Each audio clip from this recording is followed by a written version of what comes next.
सरकार के 3.0 की तो नरेंद्र मोदी की तीसरी सरकार के शपथ ग्रहण के कुछ ही घंटे अब शेष बचे हैं। शपथ ग्रहण से पहले पीएम मोदी ने संभावित मंत्रियों को चाय पर बुलाया, उनके साथ चर्चा की। इस बैठक में वो सारे सांसद मौजूद रहे जिन्हें मंत्री बनाया जाना है।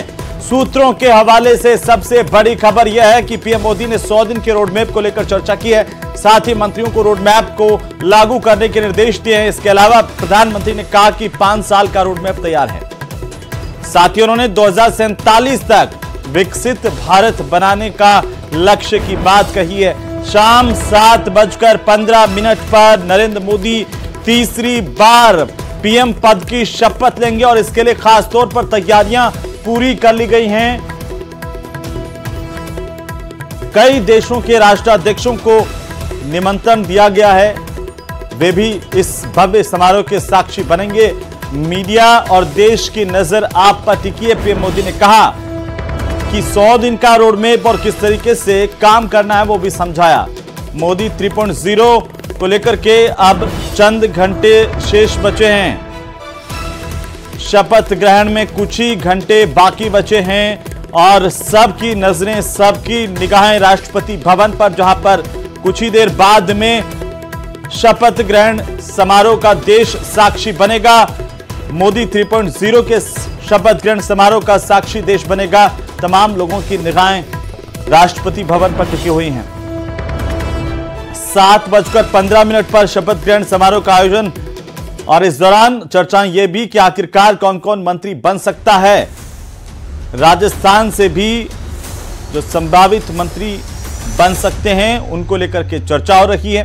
और इसी बीच ये तस्वीर उस वक्त की तस्वीर है जब नरेंद्र मोदी ने अपने उन सहयोगियों को बुलाया, उन सांसदों को बुलाया, चाय पर चर्चा की और यह समझाया कि आखिरकार 100 दिन का रोडमैप क्या होगा, 5 साल में कैसे काम करना है और साथ ही साथ देश को विकसित राष्ट्र की तरफ कैसे लेकर के जाना। ये संसद भवन की तस्वीर और राष्ट्रपति भवन की ये जो तस्वीर आप इस वक्त देख पा रहे हैं, वहां पर सबसे ज्यादा जो है वो इस वक्त चहल पहल है और मेहमानों के पहुंचने का सिलसिला लगातार जारी है। क्योंकि पहले ही कह दिया गया था जो संभावित मंत्री, उनको भी कहा गया कि तय समय पर वे पहुंच जाएं और तय समय से पहले पहुंच जाएं ताकि ट्रैफिक में कहीं फंस नहीं जाएं और ट्रैफिक नहीं बढ़ जाए और जाम नहीं लगे। इन चीज़ों का ध्यान रखना है।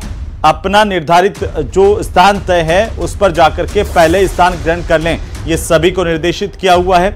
और मेहमानों के पहुंचने का सिलसिला, लगातार तैयारियों का सिलसिला वो आपकी टीवी स्क्रीन पर है। वो सबसे पहली तस्वीर इस वक्त राष्ट्रपति भवन की हम आपको दिखा रहे हैं आपकी टीवी स्क्रीन पर। 2 अलग अलग तस्वीरें और मोदी सरकार में नई टीम की भी तस्वीर आपकी टीवी स्क्रीन पर। अमित शाह जिनकी तस्वीर आप देख पा रहे हैं, बीच की तस्वीर में देखिए आगे की पंक्ति में पीयूष गोयल है, ललन सिंह है, नितिन गडकरी हैं, जीतन राम मांझी हैं, अमित शाह और राजनाथ सिंह हैं और इसके पीछे ठीक तमाम वो लोग भी मौजूद हैं जो इस मंत्रिमंडल का हिस्सा बन रहे हैं, ये कहा जा रहा है। और सबसे पहली जो तस्वीर आ रही है दिल्ली से, इस वक्त लाइव तस्वीरें मिल रही हैं राष्ट्रपति भवन की। ये तस्वीरें जहां पर कुछ ही देर में शपथ ग्रहण समारोह का आयोजन हो रहा है। कुछ घंटे अब बाकी बचे हैं, तैयारियों को अंतिम रूप दिया जा रहा है।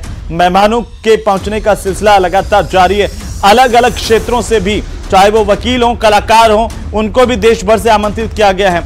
ऐसे लोग जिन्होंने अपनी क्षमता से परिस्थितियों को बदला है, नया स्टार्टअप शुरू किया है, उसमें उन्होंने एक शिखर को छुआ है। ऐसे तमाम सेक्टर के लोगों को भी आमंत्रित किया गया है, बुलावा भेजा गया है, वे भी यहाँ पर शरीक हो रहे हैं। अलग अलग राज्यों के ऐसे खास जो चेहरे हैं जो अब समाज को भी प्रेरणा देने का काम करते हैं और देश को नई ऊंचाइयों पर ले जाने में न केवल खुद साक्षी बन रहे हैं बल्कि अपनी मेहनत से इस देश को नई ऊर्जा का संचार भी कर रहे हैं। ऐसे लोगों को भी बुलाया गया है, वो चाहे वो कला श्रेणी के लोग हों या फिर अपने अपने क्षेत्रों में जो वकील जो हैं, वकालत क्षेत्र के लोग हों, उनको भी आमंत्रित किया गया है। कलाकार हैं और जो सामाजिक कार्यकर्ता हैं बेहतर, उनको भी आमंत्रित किया गया है। तो देश के हर कोने कोने से वो लोग भी यहाँ पर पहुंचे हुए हैं। ये तस्वीरें दिल्ली से इस वक्त आप देख पा रहे हैं, बस चंद घंटे बाकी हैं। और ये कि नई टीम की तस्वीरों में आप देखिए ललन सिंह का नाम भी है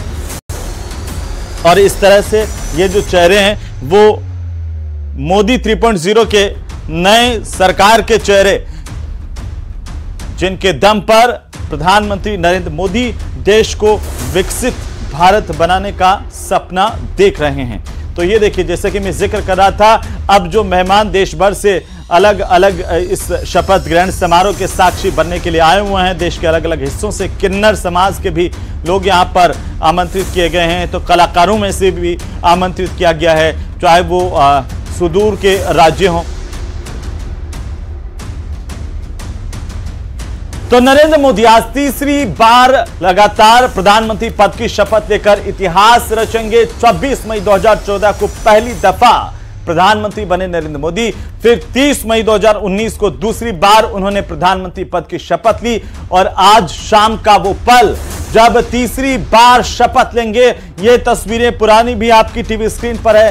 3 अलग अलग तस्वीरों के जरिए जरा समझिए सफर को प्रधानमंत्री के। मोदी सरकार 1.0, उसकी पहली तस्वीर 26 मई 2014 जब नरेंद्र मोदी ने पहली बार देश की कमान संभाली, प्रधानमंत्री के तौर पर शपथ ली, उसकी तस्वीर। और उसके बाद वो दूसरी तस्वीर जिसका साक्षी देश बना, 30 मई 2019 को मोदी सरकार 2.0 की तस्वीर है। और तीसरी जो तस्वीर 9 जून 2024 की उस वक्त की है जब एनडीए ने संसदीय दल का नेता नरेंद्र मोदी को चुना और यह साफ हो गया कि नरेंद्र मोदी तीसरी बार देश की कमान संभालेंगे। तो संभावित मंत्रियों के साथ साथ पीएम मोदी ने बैठक की है और इस बैठक में 100 दिन के रोडमैप को लेकर के चर्चा की। प्रधानमंत्री मोदी ने नए मंत्रियों को शपथ लेते ही काम पर जुट जाने का मंत्र दिया, संदेश दिया। और इस बैठक के बाद संभावित मंत्रियों ने आखिरकार क्या कुछ कहा है वो हम आपको सुनाते हैं। नेतृत्व ने और राष्ट्रीय नेतृत्व ने भरोसा करके लोकसभा का प्रत्याशी बनने का सौभाग्यपूर्ण अवसर दिया। मैं हृदयपूर्वक जोधपुर के मतदाताओं का, भारतीय जनता पार्टी जोधपुर और का कार्यकर्ताओं का, राजस्थान प्रदेश नेतृत्व का, देश के नेतृत्व का हृदयपूर्वक अभिनंदन करता हूं, आभार ज्ञापित करता हूं। प्रधानमंत्री जी हमेशा करते हैं कि अपने काउंसिल ऑफ मिनिस्टर्स के गठन से पहले वो चाय पर बुलाते हैं, उन्हीं को बुलाते हैं जिनको अपने काउंसिल ऑफ मिनिस्टर्स में इंडक्ट करना होता है। सामान्य सूचनाएं थी, कोई बड़ा विषय नहीं था, चाय पी है और सायकाल समय पर सब लोग पहुंचे। इतनी एक सूचना है, कुछ फॉर्मेलिटीज पूरी करनी होती हैं, वो फॉर्मेलिटीज पूरी की हैं। बाकी की जानकारियां उन्होंने ये जरूर कहा कि अभी 24 घंटे इसके बाद भी यहीं रुकना है ताकि और भी कोई मीटिंग होगी, कुछ होगा तो वो करेंगे। हरियाणा के साथी कौन था आपका सर? हरियाणा में मेरे अलावा राव इंद्रजीत सिंह जी और कृष्णपाल जी दोनों लोग आते हैं। मुझे ये सौभाग्य मिल रहा है माननीय प्रधानमंत्री जी के साथ काम करने का। पहले भी एक बार अवसर मिला है, फिर दोबारा से मुझे अवसर मिला है।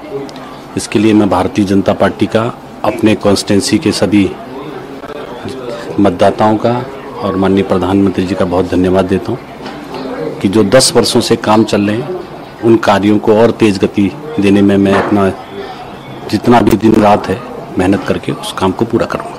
मोदी जी को धन्यवाद देंगे कि उन्होंने विश्वास व्यक्त किया। विकसित राष्ट्र बनाना है भारत को।